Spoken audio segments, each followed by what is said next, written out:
Welcome to Season 2 of Red Sox Digest, the only show where pain, sarcasm, and false hope collide nightly, like a Masataka Yoshida ground out to second. We break down every loss, every meltdown, and the occasional win, with sarcasm, facts, and no front office spin. Subscribe today at RedSoxDigest.com, or keep wondering how a wildcard team spent an entire offseason avoiding power hitters. And now, here's the crew at Red Sox Digest.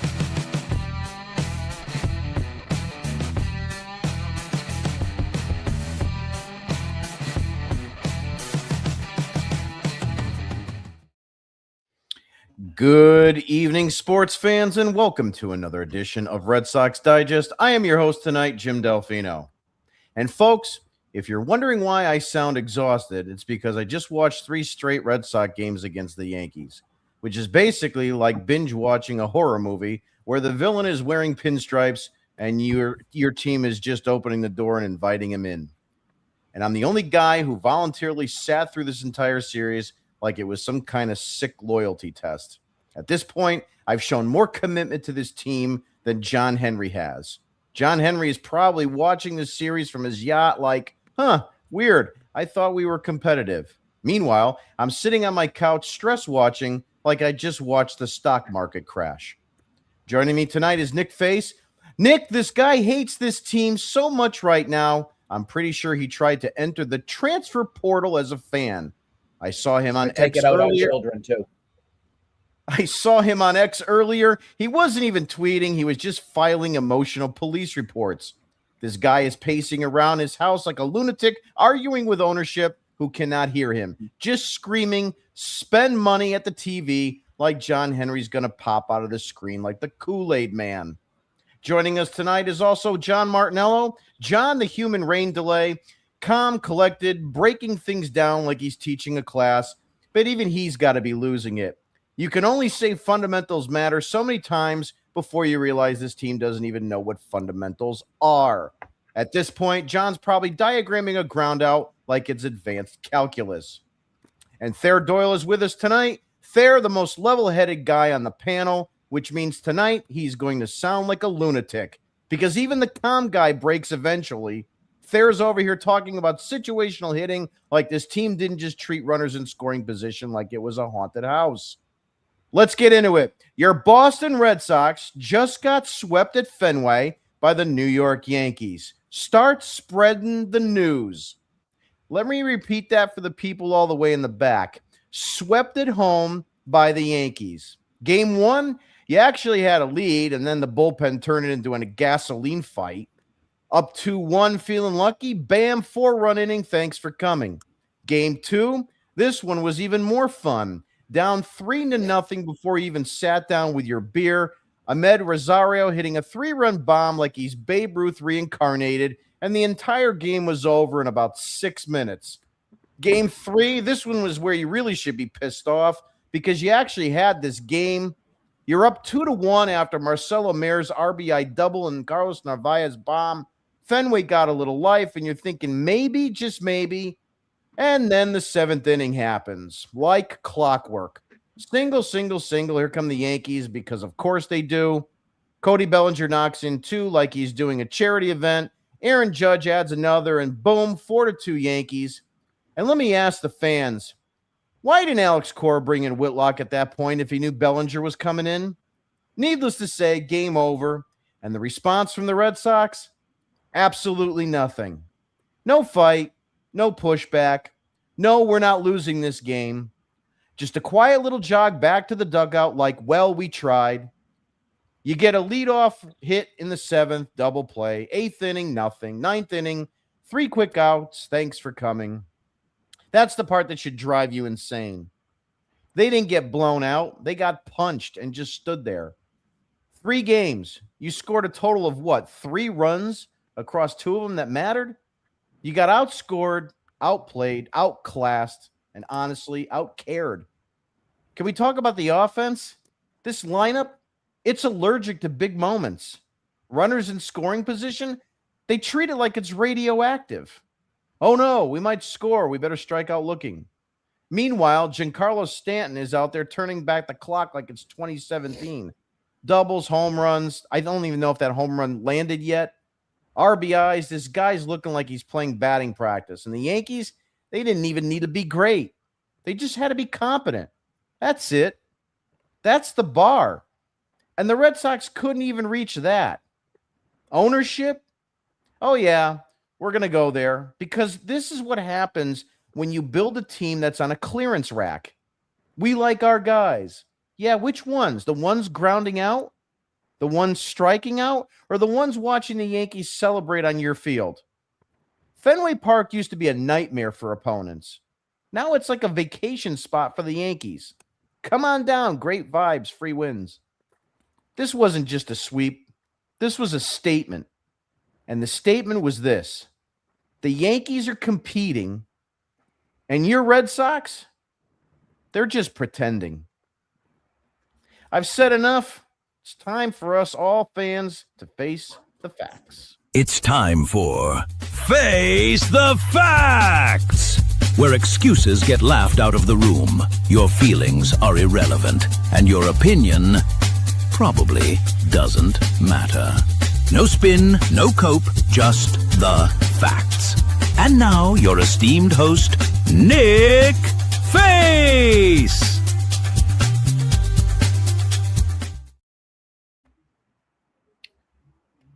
Alex Cora, we just got to keep playing. It's still early. It's April. We got to play. Alex Cora says that Greg Weissert was a good matchup against Cody Bellinger.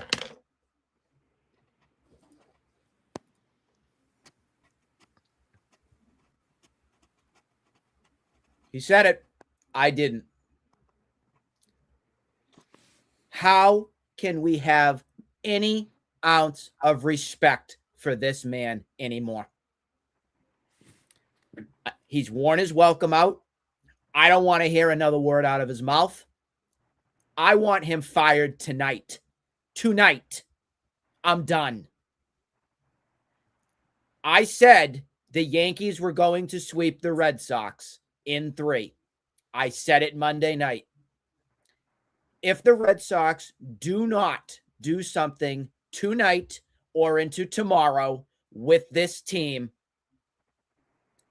you can count on last place happening for this team, and this roster and this team will be worse than the 2012 Red Sox.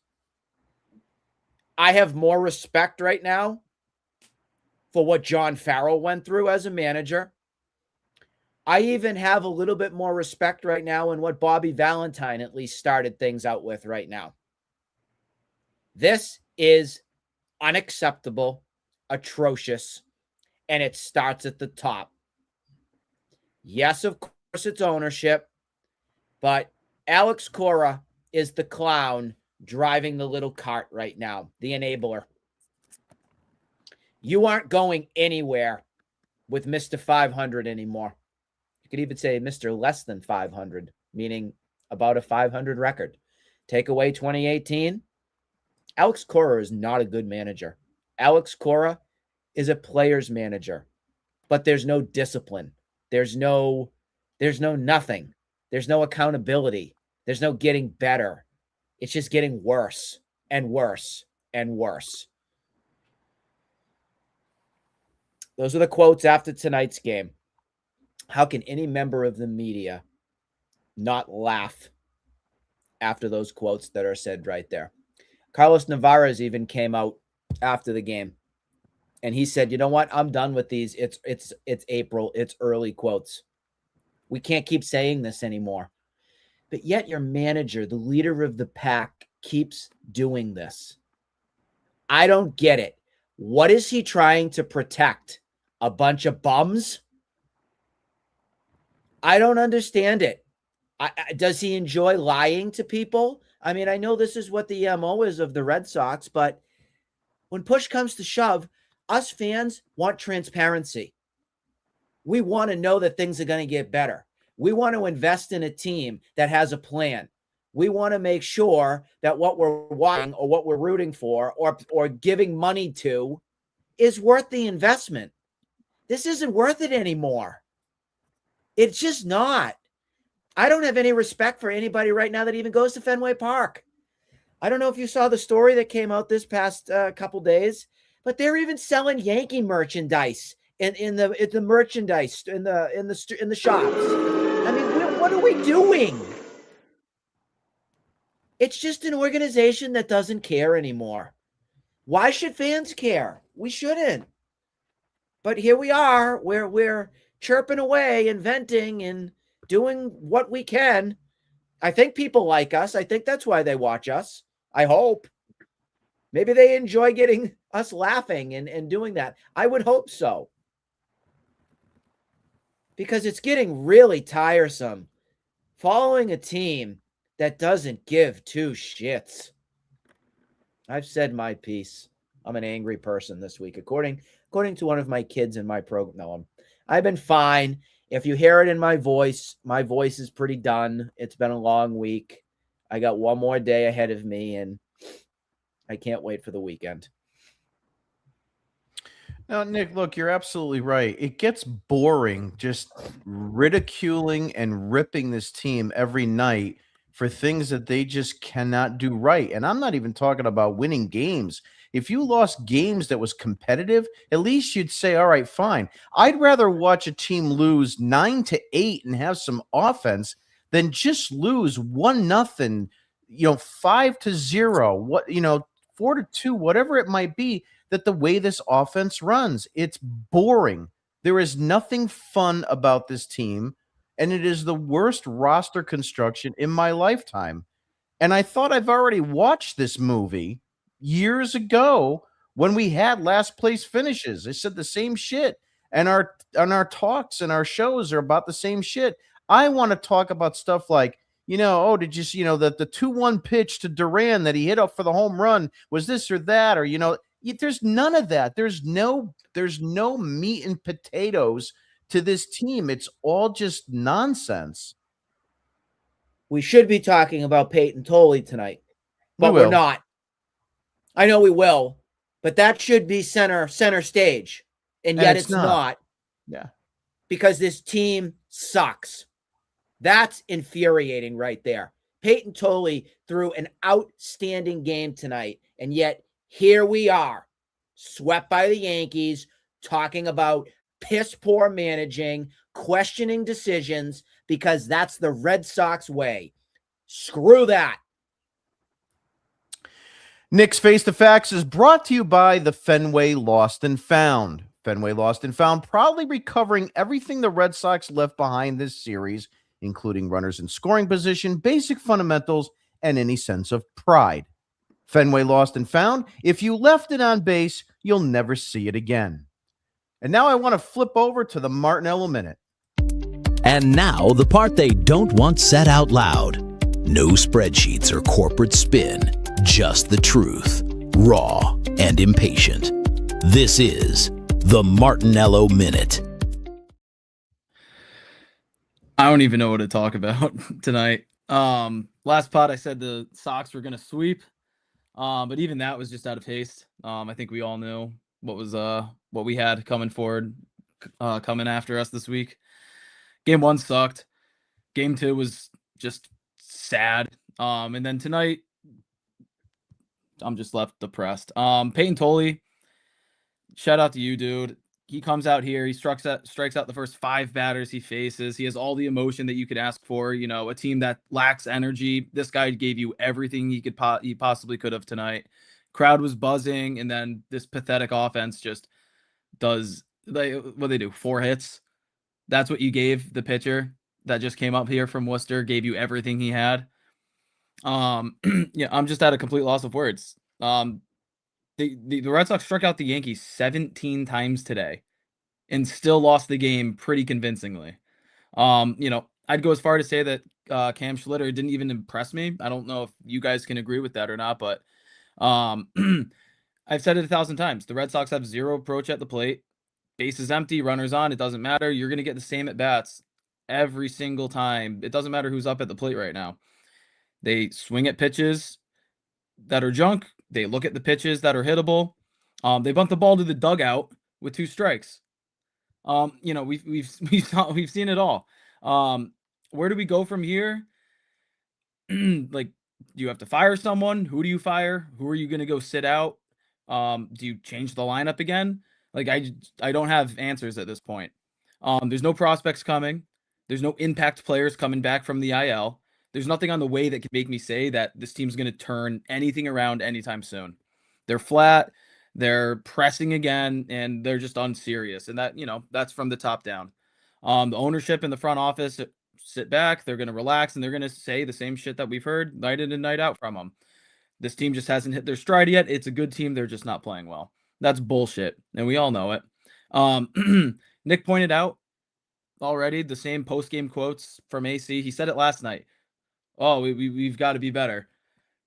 At what point do you actually get better? Because I've been hearing it for a while now, Mr. Cora. It's not early anymore.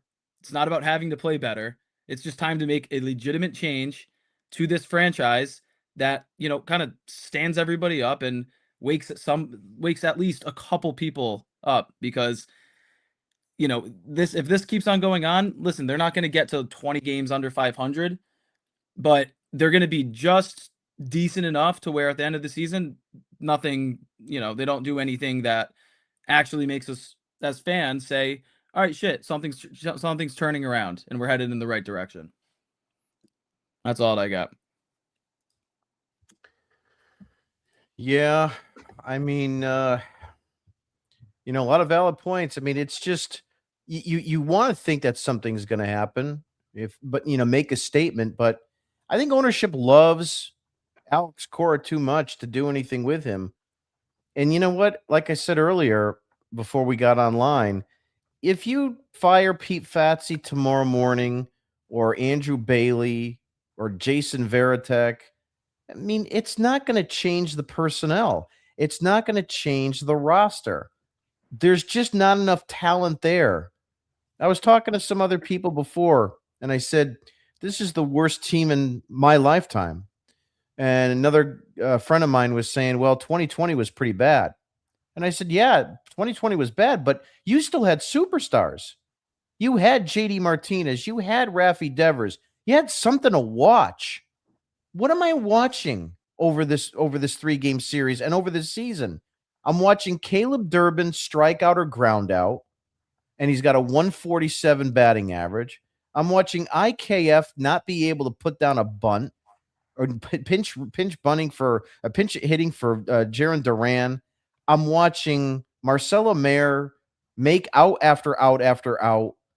I mean, half this lineup is batting under 200. Trevor Story is going to have probably a career year in strikeouts. It's boring.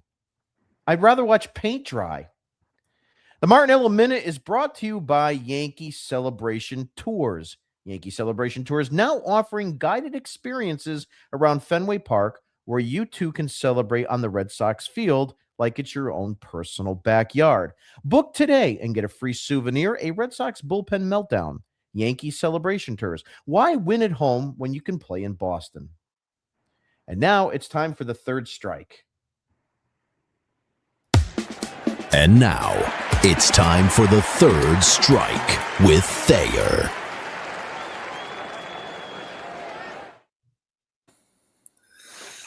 So I think it's interesting that I feel like I'm watching a team that is rebuilding. I feel like I'm watching the Bridgie Red Sox, if we're taking it back to the Celtics. The problem is that everybody that is sort of rebuilding for is here. Roman Anthony is here. Marcelo Meyer's here. Rafael is here.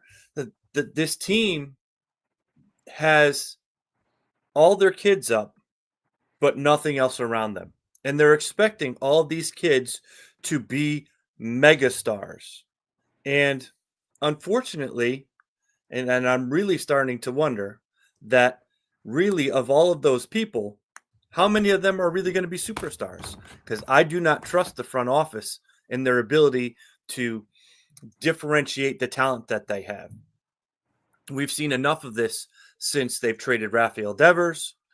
He goes away. They get what they feel like is some good prospects. They trade away and they get Priester from Pittsburgh And what do? Oh, he's not fitting. We trade him away. Let's trade away Harrison. Let's trade away Tibbs.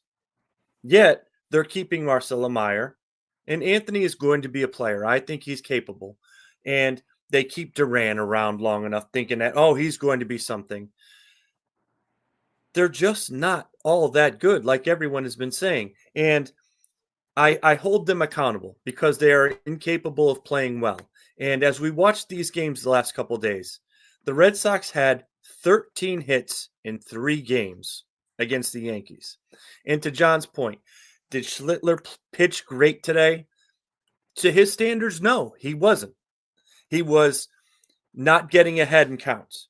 He was pitching from behind. He wasn't able to put batters away, but it didn't matter because the offense that we're putting out there is so anemic. Nothing is going to come out of it.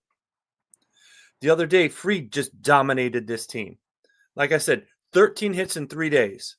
Last year, the Colorado Rockies put out what many people considered the worst team in the history of baseball. They had 15 hits today. The Rockies out-hit us over a 3-day period. That's what we're dealing with here. And we talk about this approach.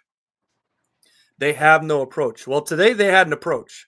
And their approach was, we are going to lose, but we are not going to lose ugly. We're not going to let Cam Schlittler come in here, talk bad about us, and then blow us away. They were first pitch, everything. How many? The man went 8 innings, basically by breaking bats and hitting ground balls. There was no hard contact.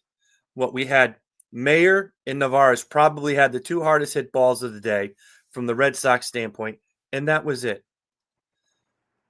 Tolle pitched beautifully.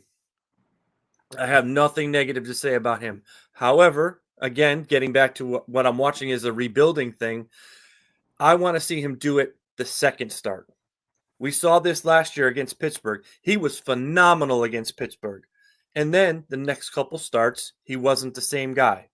He clearly works off adrenaline in Fenway Park. I need to see him do it again. I need to see him pitch with that attitude and get moving and get ahead in the count and not sort of fall behind. That's what we're going to see. But I don't think they are going to be just atrocious in maybe a 60-win team. They're not. Their pitching is too good for it to be that bad, but there is no way this offense is going to be able to do anything. The Yankees sleepwalked through this series. They didn't have to do anything and still basically dominated us. What, 4 runs the first game and tonight? And what did they get? 4 runs last night too? Maybe. I don't remember how much it was, 4-1. And basically it felt like all those runs were just mechanical. It's like, oh, okay, you got your lead here. Here's one hit, here's a home run from us. Oh, you got another lead. Okay, here you go. And that's all it took. It really wasn't an outstanding performance by the Yankees, but they didn't have to. They sleptwalked through the series and swept us. And that's the most embarrassing aspect of this whole thing. Certainly is an embarrassment just about every single night. It's probably the one thing you can bet on, that it's going to be an embarrassing performance from this team. The third strike with Thayer is brought to you by Red Sox Offensive Sleep Aids. Red Sox Offensive Sleep Aids, because nothing knocks you out faster than watching this lineup with runners in scoring position. Side effects include frustration, yelling at the TV, and questioning your life choices.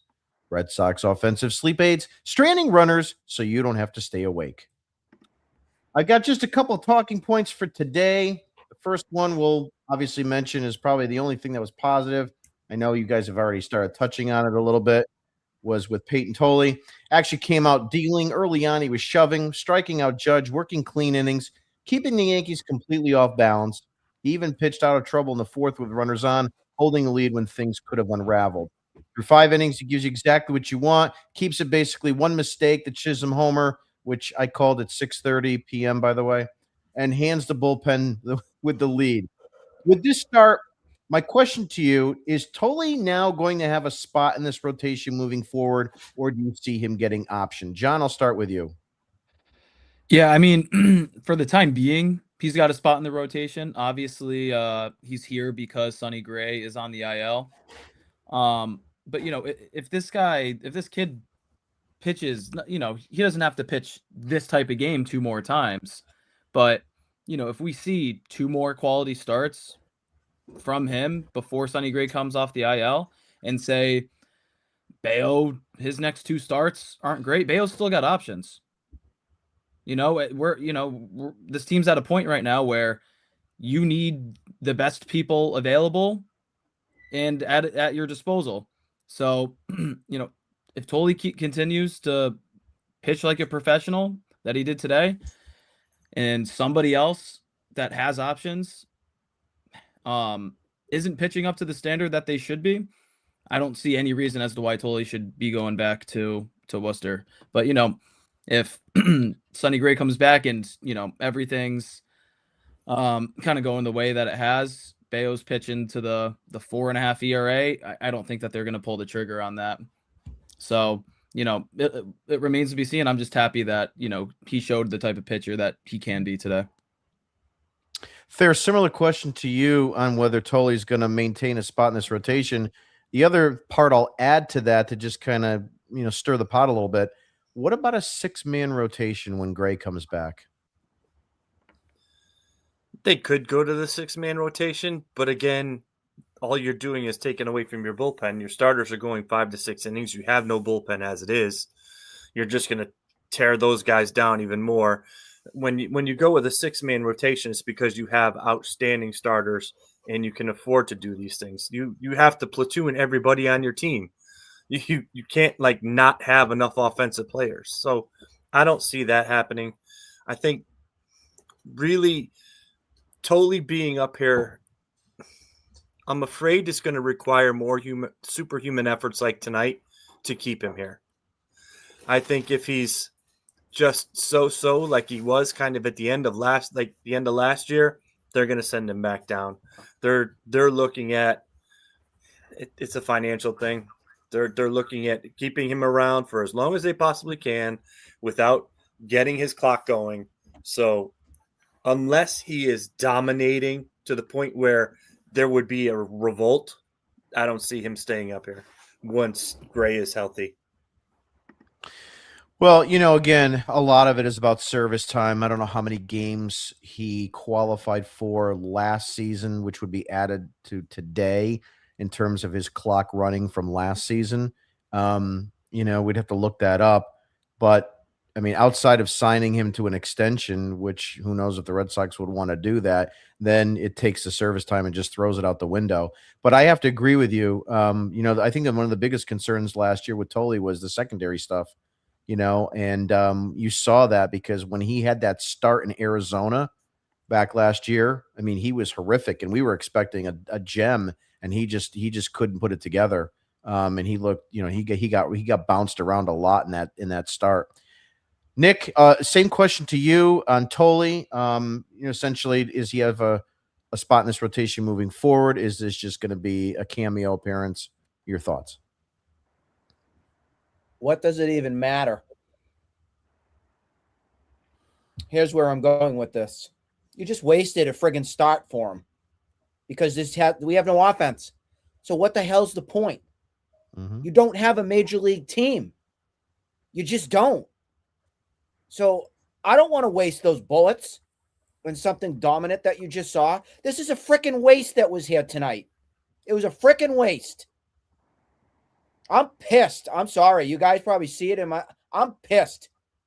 This is unacceptable that Peyton Toley had this start tonight and he got no support. I am sick and tired of it.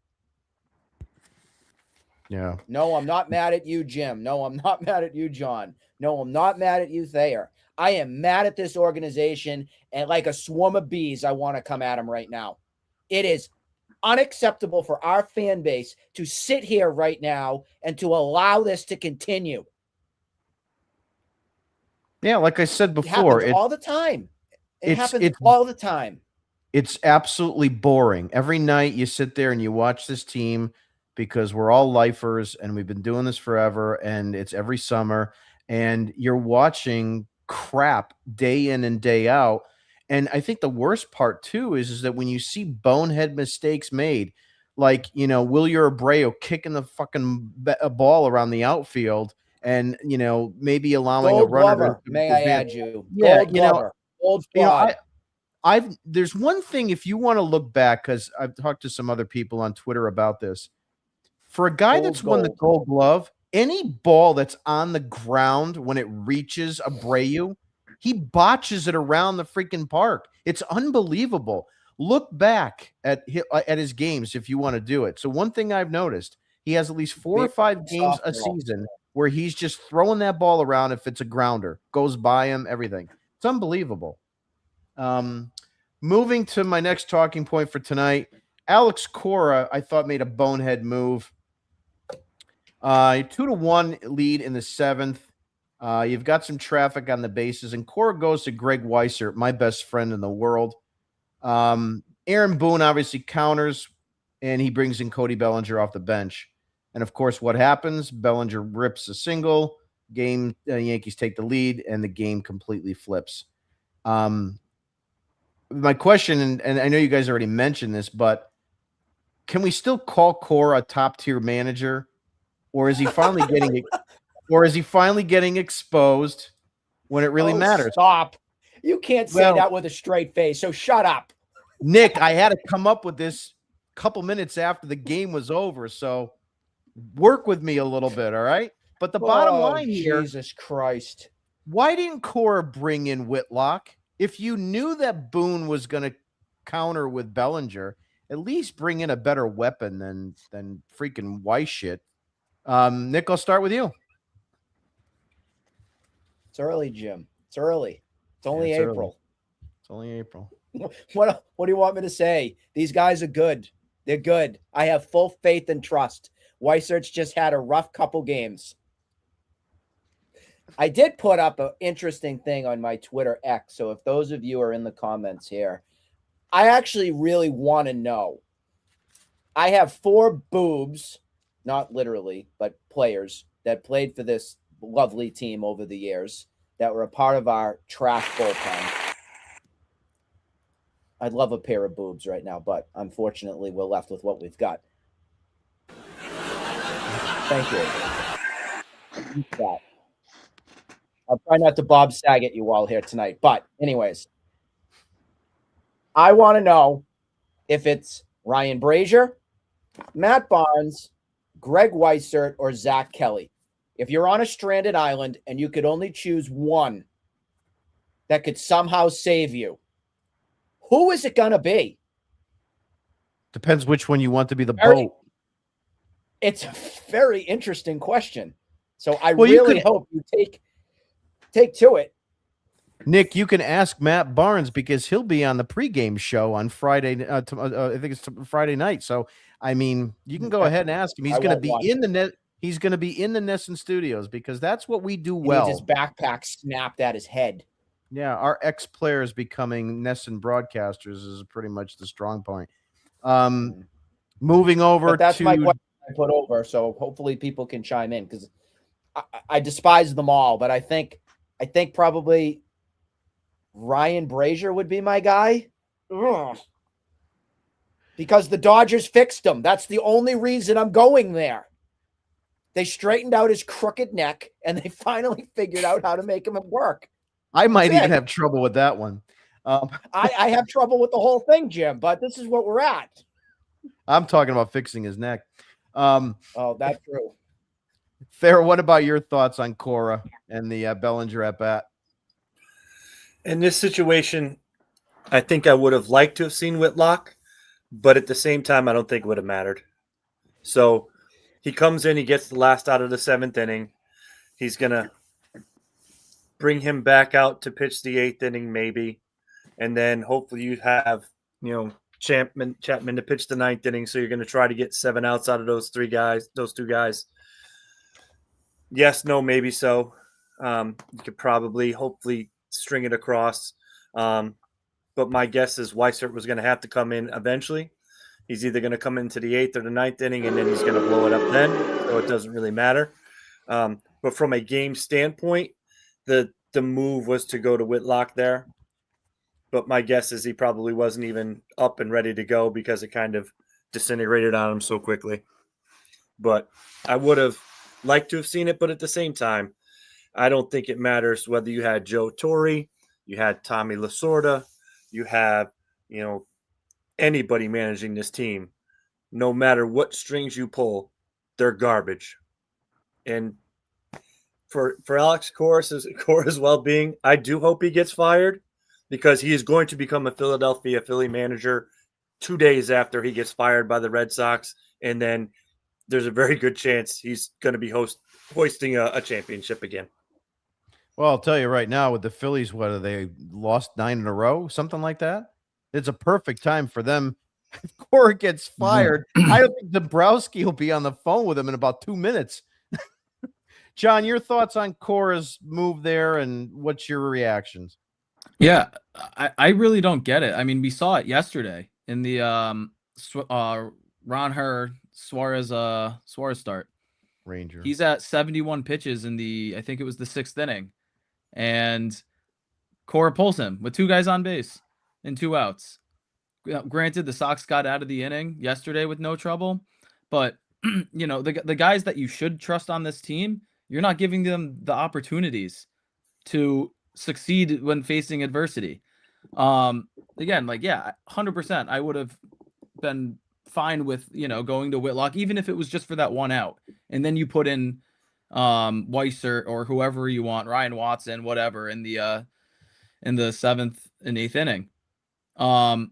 Even Colomb, I feel like probably could have stayed in the game to get that 3rd out. And at least, if runs are going to be scored in that 7th inning, let it be on him. I mean, how many times has Greg Weissert come into a Red Sox game with runners on base and those guys didn't score? I mean, literally every single time this guy inherits runners, the guys that are on base jog around 3rd, go and score, back to the dugout, and the Red Sox are losing. It's every single time. If anybody watching could go find me the last time that he didn't give up a run that he inherited, please show me. It had to have been during that 30, whatever that streak was last year. And then obviously when games mattered again, he starts shitting the bed. I mean, the guy stinks. I don't know what the hell black magic he has over Alex Cora or Greg Breslow or the ownership that he keeps on being put into these opportunities. Or maybe it's just them publicly shaming him because they know he stinks too. I don't know what the answer is, but he stinks. He should never be in the game with runners on base when the opponent could get ahead of you. It's just ridiculous. I think it tells more about what's behind him. That's the problem. He's garbage, but the dumpster fire is the rest of the bullpen. Yeah, I it's just getting ridiculous with Weiser. I don't even know how he's still, got a job on this team. I mean, you can't have anybody better than him. I could understand if you're behind, you want to kind of, bring a guy in to just be a mop-up guy. But I mean, at this point, it's just getting stupid. So, all right, it's time for probables. Let's go ahead and see what we got on the docket. So Friday, which is tomorrow, the Red Sox will be in Baltimore, and we have a 7:05 start. It's supposed to be Brian Bayo against Dean Kramer. Saturday is a 4:05 p.m. start. Garrett Crochet will be against Trevor Rogers. And then on Sunday, it's going to be Connolly Early against Kyle Bradish. Nick, I'll start with you. What is your predictions for this 3-game set? I think Baltimore will take 2 of 3. I'm at that point right now where I think you got to at least give 1 game to the Red Sox. I just don't know exactly which game it's going to be because this is a guessing game right now. It's a matter of maybe you hit lightning in a bottle and somebody learns how to hit and execute. That could happen. We've seen crazier things in life. But the other thing here that you have to think about is that you also have Brian Bayo and Garrett Crochet going. 2 guys that have thrown clunkers in their past couple starts. Is this one of the starts, and I look at Brian Bayo first, which is he's throwing tomorrow night. Let's say he throws another clunker here, guys. What do? Do you keep it going? What do you do? Like, I know, John, you said options. Does he go back to Worcester? Does some sort of message get into him that says what you're doing here is unacceptable? What is this? His 5th season in the big leagues? Yeah, 40. What do you come up in 22? 22. 22 or So 20? 4? It was, yeah, 4th year.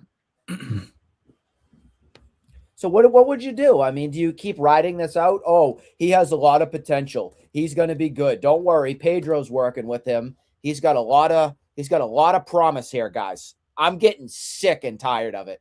I really am. 2022 he came up. 2022 he threw 13 games. 2023 28, 30 and 29 starts in the past 3 seasons. So I'll give him 4 seasons basically. And he's at age, what are we at? We're at age 26. 26 right now. He's going to be 27 on May 17th. So you're not a little kid anymore, dude. You're not. It's time to nut up or get out. So your Red Sox win 1 out of 3, Nick? I'm going to go with 1 out of 3. I also think that Crochet is going to have another struggle start. I just do. I don't see any help with this until we address coaching staff, mechanics. We need a fresh face. We need a fresh face here. And I don't think we see that change with Crochet. You know what I worry about with Crochet the most? And I know it's a little bit more of an extreme example because back in 2005, we had Matt Clement and he got nailed in the face with a ball. But I worry that something to that effect is going on with Crochet and we're never going to see what we saw again last season again.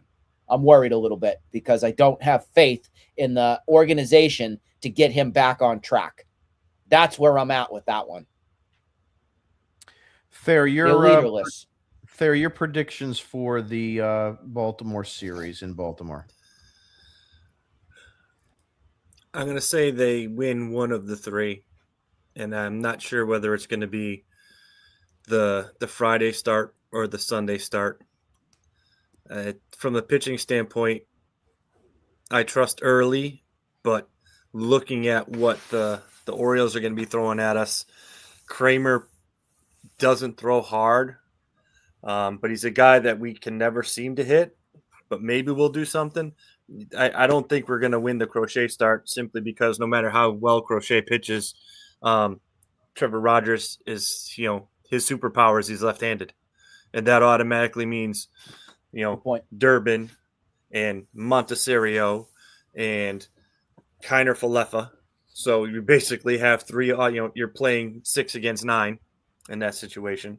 So Andy throws hard, which automatically puts the way he's playing Story, in that over category. So I think maybe they take tomorrow's game simply because I think they can hit Kramer, or let me rephrase that. I think they can make better contact against Kramer than they can against Bradish on Sunday. Well, it's interesting because Kramer is scheduled, but they also mentioned he's on the 15-day IL, so I don't know if he's getting activated tomorrow. So I don't know if that's going to play a role in that. Oh, John, joy, the Red Sox best gift. Mm-hmm. John, your projections and predictions. Yeah, I'm seeing here on MLB.com they got Brandon Young scheduled now for tomorrow. Okay. So he's 1-0 with he has 2 strikeouts. So I assume it's probably an opener for the Orioles tomorrow. Okay. But then we're done because we're gonna mix and match and we're gonna have be out by the 3rd inning. I was just reading the probables from ESPN, so maybe they're not accurate enough. Yeah, I mean it could have been updated a couple minutes ago. Who knows? But yeah, I mean, I don't know.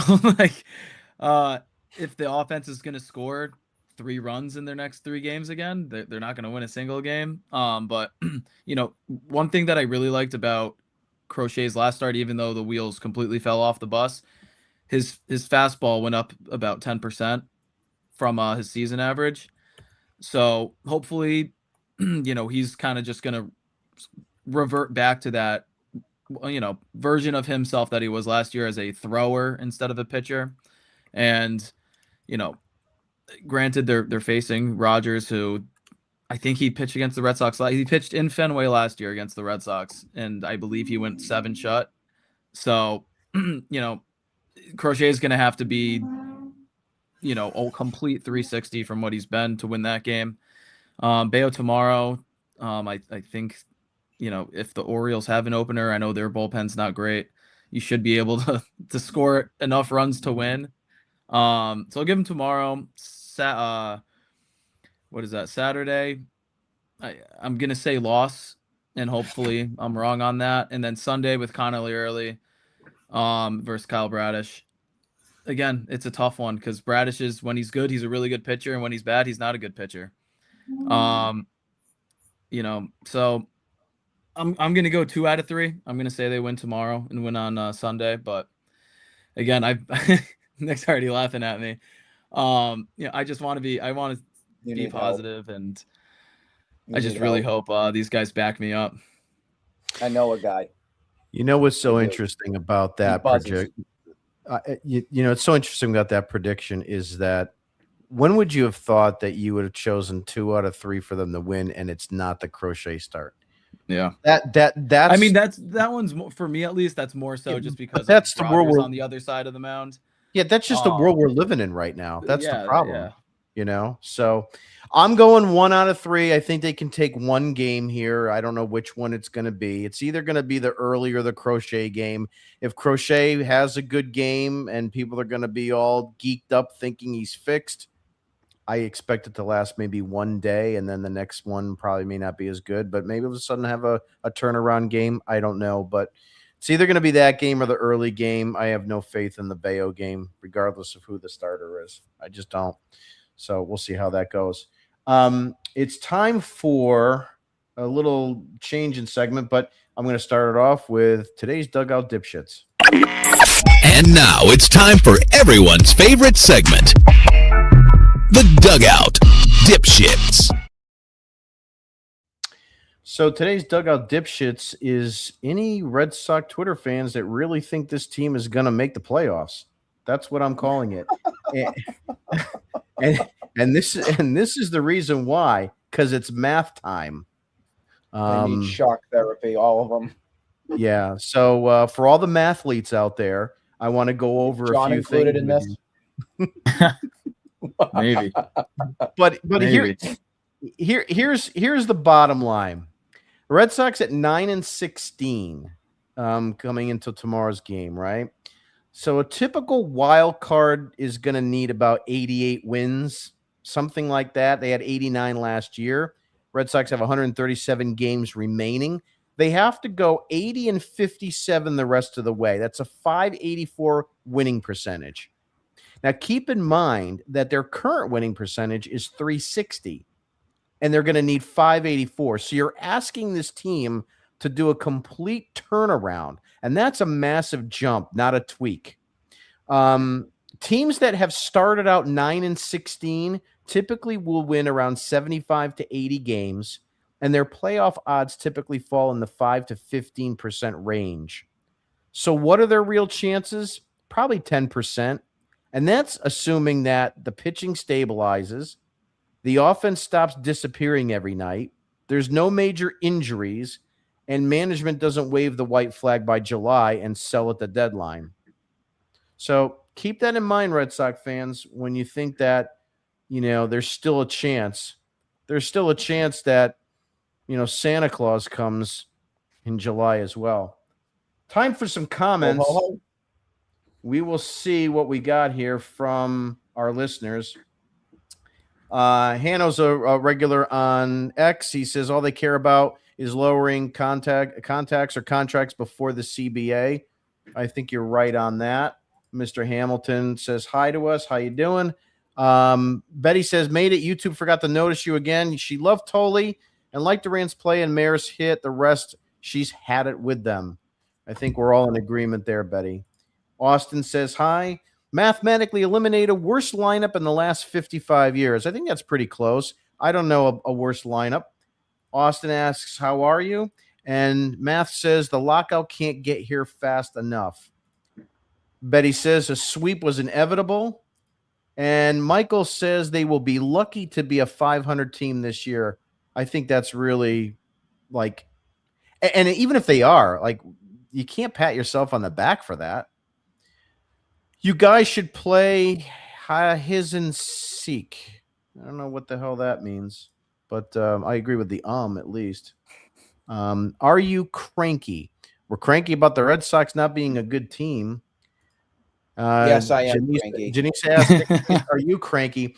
Nick can be cranky, especially like, I don't know. This person needs a dodgeball in their face is what they need. Yeah, I don't know. That'll show who's boss. O'Doyle rules.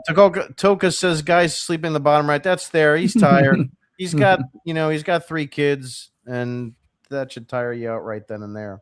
And you watch the Red Sox. A lot of judging on these comments here tonight, folks. A lot of judgment. Justina says, I liked and subscribed. Thank you very much. We appreciate it.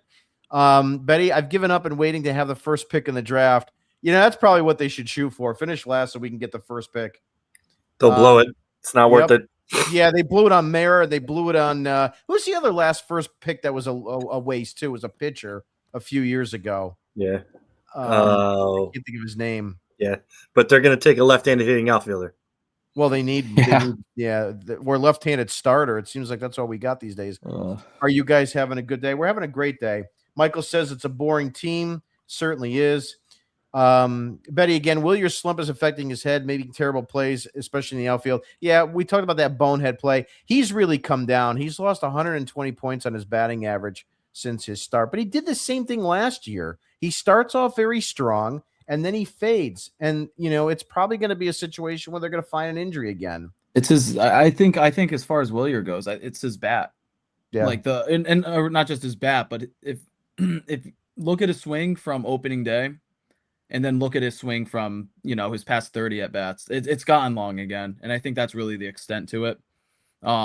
His swing's longer. He's trying to pull the ball for power again. And again, whenever he's slumping, that's kind of what it looks like. He's swinging for the moon on every swing he takes. And, when he gets like that, he turns into a very poor hitter, and then you just can only rely on his defense. So until he fixes that, I think he's, the poor at-bats are going to continue. That Michael left-handed says, pitching guy, by the way, was Jay Groom, guys. Well, there was Jay Groom, but there was another one too. There was another guy they took first round. Tyson Witherspoon? No, He I'm just talking came. 10 years, this is like 10 years ago. Henry Owens. Henry Owens. No. It was after Owens. It was after Owens. It was after Owens? Yeah, he All was right, a I got the list here. He was their first round pick. Check about 8 or 10 Nick years Hagedorn? ago. No, wasn't him. I'll know it the second you say it. If anybody knows quickly, put it in the comments below as we go through. Michael says a waste. No. A waste of Tolley. I don't know if you mean a waste like his waist is pretty wasted. I don't know. It's he needs to work on it. Yeah. Can you guys say hi if you see what I'm saying? How you doing, Jasnisa? Our own Red Sox Digest said hi. I don't know which one of you guys are playing with that. Betty says, Tolley showed his soul, bases loaded, no outs, and scoring showed me a lot. One of the things that I was worried about in that inning, and I wrote it in our chat, I said, I was getting a little concerned that we're seeing that Tolley from last year where he started to fade a little bit. I don't know. Is he going to be a starter long-term, or is he destined for like a closer's role? I just don't know. I'm kind of like not sure about that. Janisa says, John, can you say hi? Say hi, John. Hey. Jim, can you say hi? Hello. Betty says, Red Sox Digest, she loves our pod. I appreciate it. Red Sox Critic, how you doing? Long time no see. Cam Schlitter wasn't good tonight. I mean, he was okay, but it wasn't his best. Gave up two runs in 8 innings. Pretty good. Good to see Anthony. Just his swing and miss wasn't there, which if I had a bet on it, I would have said that he was going to punch out 10 batters tonight. Yeah. Well, he was really dominant in the playoffs game last year. So Betty says Breslow commented baseball suicide giving Raffy away. Yeah, he did. I mean, here's the thing. You actually got good players in that trade, right? You wound up getting, Tibbs, you got Harrison. So you kind of made out you made the right move in a way, but then you go and trade those guys afterwards. It's like, I don't know. I just don't understand it with them. Anthony says, guys, we are kind of letting the players completely off the hook. I mean, we shouldn't expect more from Roman Anthony, Marcelo Mayer, Trevor Story, Crochet, and so forth. We should expect more. I mean, it's ridiculous. These guys, these 4 or 5 guys, we want to include Kyle Teal and Braden Montgomery, but this core of young players in the minors, Casas too, were shoved down our throats for a period of about 5 years. And now all these guys are here and they're not performing. And it hasn't gotten any better. And my concern, which no one's even talking about right now, is outside of Franklin Arias, there is nothing in the minor leagues. Zero. There's no next wave. There's nobody coming to save this season or the following season. So if they go belly up on all these guys that you mentioned down below, and they're really going to be in trouble. Caleb Durbin is a scapegoat for ownership. Caleb Durbin shouldn't be here. Caleb Durbin is not a major league player. That's how I feel. D3. Betty, again, run prevention, verbal garbage because Breslow didn't do his promise for the fans. No, he needed a right-handed power bat to go along with Bregman and a number 2 starter, and he did nothing. Jules says expect nothing. We don't. I don't think so. Jules says lay off Mayer until he plays every day at short. Well, here's the thing. If you didn't want to trade Marcelo Mayer for a guy like Marte. Cattell. Yeah. Okay. If you didn't want to do that trade because Breslow said to himself, this is our guy, then why not just make him the shortstop and move Story to second? I mean, when Story walked in Cora's office and said he was opting in, Cora should have said right then and there, great, you're playing second base. If it's his natural position, put him there. And then also give him a chance to bat against left-handed pitching.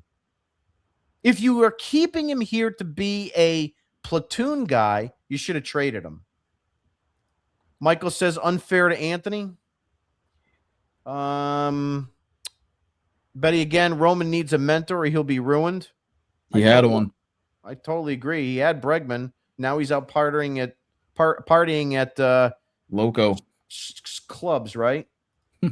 Anthony says no excuses. This guy needs to be in the majors for the rest of his career. I'm sick of this nonsense. I think he's referring to Tolley, right? I guess. Yeah. I'm with you. Absolutely 100%. Let's see. Moving along.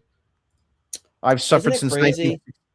Go ahead. I was going to say, isn't it crazy that with Roman's bad back, this was all acting up after his Monday shenanigans at the Loco? Isn't that interesting? Yeah. I wrote about that, Nick, and I got railroaded from the fans. It's like, oh, I think somebody's a little too much because there's no leader in this clubhouse. That's it. There is none. Football, so you get a having curfew. the time of his life with lots of ladies. Football, you get a curfew. And these fans on Twitter like, don't you know that players go out the night before a game and have fun? Yeah, but they're not the face of the franchise usually. That's been bestowed upon a 21-year-old because there's no one else here who has a $150 million contract. I mean, it's just not right. I'm fine with the guys going out after games, but the video that we saw, it was just Roman there. If we saw 12 guys on the roster all out there drinking, then whatever. I'd actually encourage that to happen. At least they're all doing something together. Maybe something happens and it's a joke in the clubhouse that loosens everybody up. But yeah, just Roman being out there, Well, he's trying to get back at Marcelo Mayer because he's got himself a goddess right now. So I think that he's playing himself into the game, if you want my honesty. Red Sox diehard says this team sucks. They suck and blow. Sell the team. Careful. We were just talking about something there. That's not good, Jim. There's kids watching. Yeah, exactly. I hate these effing owners now. Yep. Sell the team. He wrote again. It's pathetic to watch, dude. It is. Absolutely. It's boring.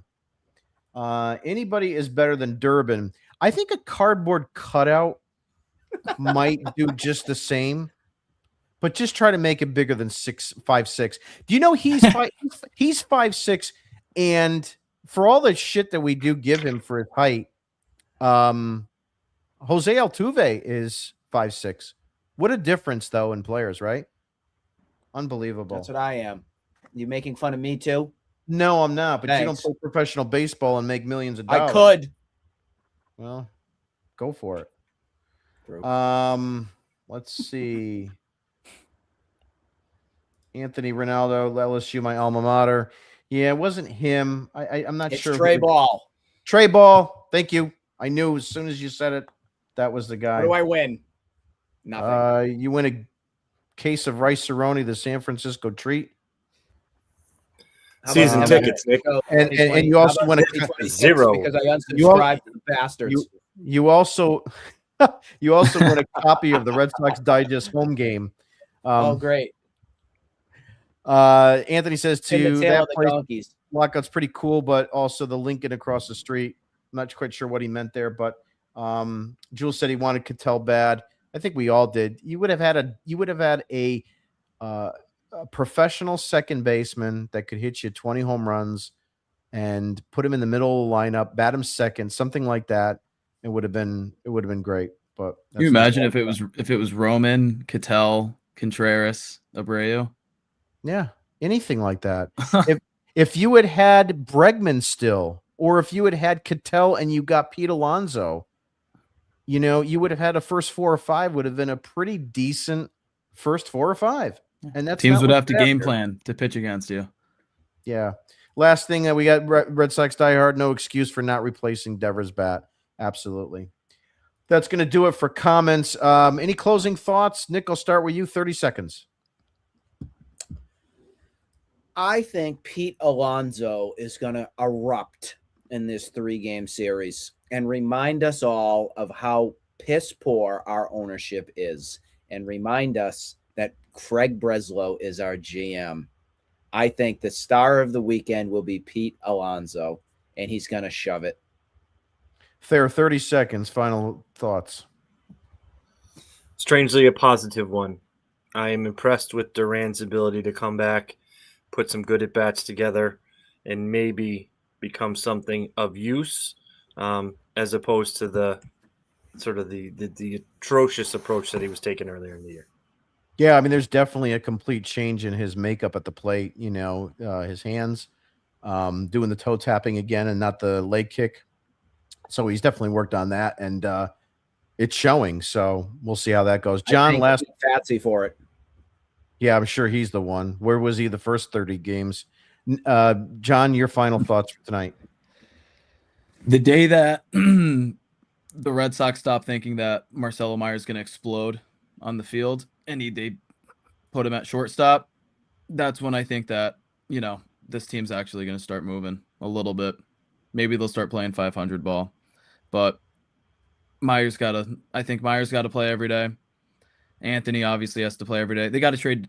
I know you guys just talked like a positive note on Duran, but I don't care what it's for at this point. Just like you have 5 outfielders.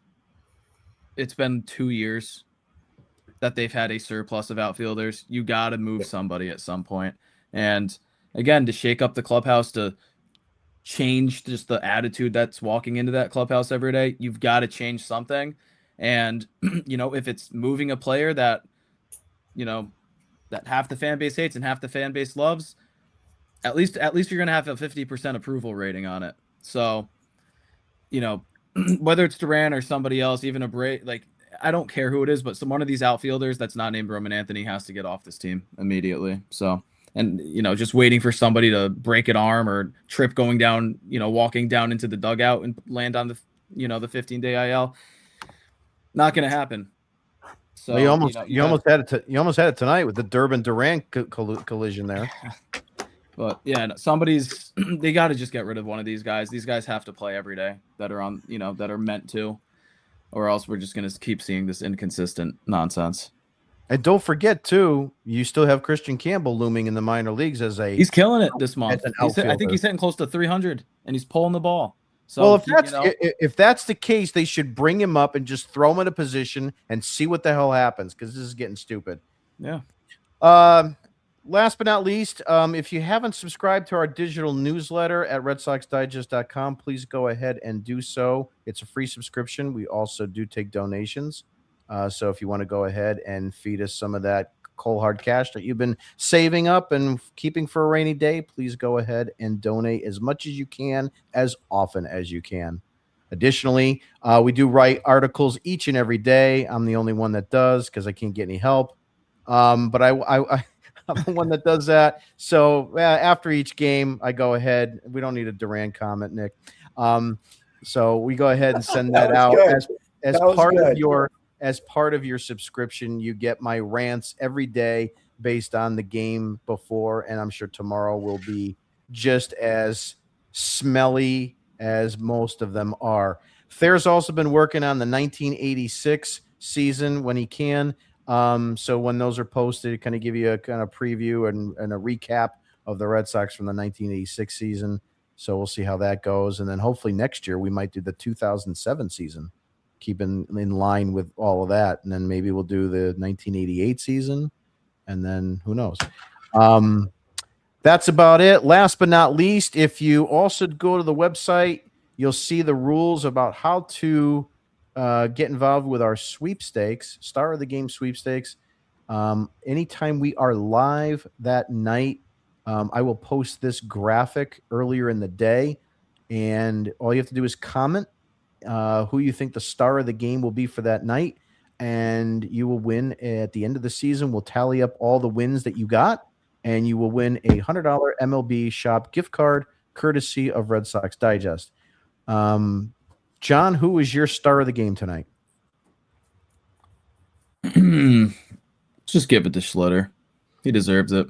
He was really nervous about getting the shit beat out of him in the bullpen before warming up. He's dealt with a lot of adversity this week of people saying rude things to him online. So, he pitched a hell of a game, tipped the cap to him. We all knew he was going to shove it up our ass, and he did. So, star of the game, Cam Schlitter. Cam Schlittler is your star of the game tonight. He got the win. He's now 3-1 on the season, and you're not. That's going to wrap it up for tonight. I'd like to thank Nick, Thair, and John for being on, and I'd like to thank everybody that actually had a comment. Please go ahead and subscribe online. Be with us on our next show. Comment, so we can post what you have to say live during our telecast. We will probably see you Sunday night. Keep an eye out for our tweets on Showtime starts. Have a good night, everybody, and we'll see you in Baltimore this weekend.